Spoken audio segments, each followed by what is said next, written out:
Flamingo Books. Shining English Reader. Series 6. Chapter 13. Counting the Stars. Raja Krishnachandra of Nadia was in a quandary. He had been set an impossible task by the whimsical Nawab and he just didn't know what to do. What could the Nawab want with the length and breadth of the earth, or for that matter with the number of stars in the sky? It just didn't make sense. Why didn't he ask for the number of drops in the ocean or grains of sand on the shores as well?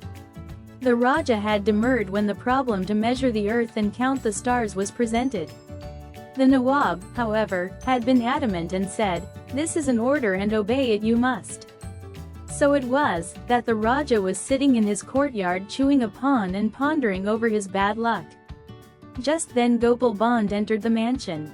He took one look at the Raja's distressed face and said, "Nothing can be that bad. Come, tell me what the matter is and I'll take care of it for you." "Ah, Gopal," said Raja sadly. "This time even you'll not be able to help me. Those rascals, my enemies at the Nawab's court, have really managed to fix me this time and got the Nawab to set me an impossible task." "Try me," said Gopal. "Well," said the Raja, "he wants me to measure the earth from side to side and end to end.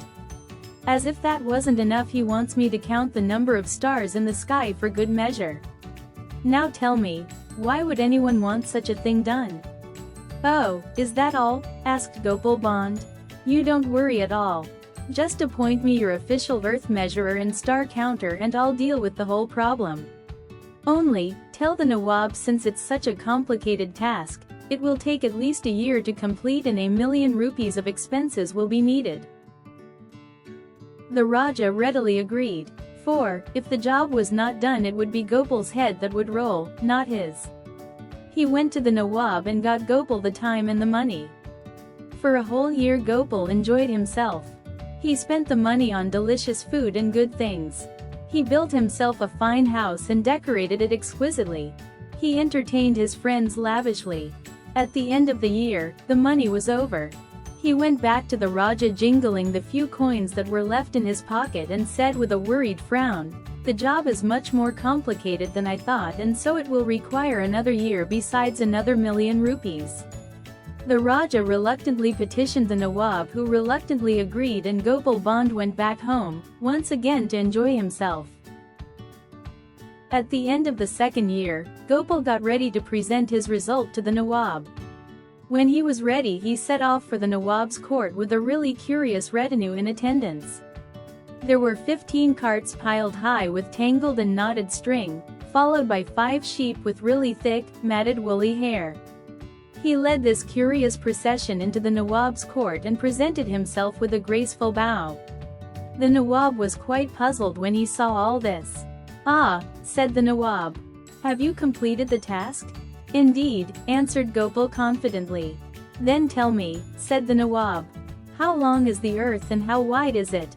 How many stars are in the sky? Now you better give me the exact figures. You have taken long enough over it." "Figures?" asked Gopal. "What figures? There were no figures in our agreement. You only asked me to measure the earth and count the stars in the sky." "Well, the earth is as long as the string in the first 8 carts and as wide as the string in the other 7 carts. As for the number of stars in the sky, they are as numerous as the hairs on these 5 woolly sheep. It took me a very long time to find the sheep with the right number of hairs." The Nawab was left speechless and had to reward Gopal with 1,000,000 rupees.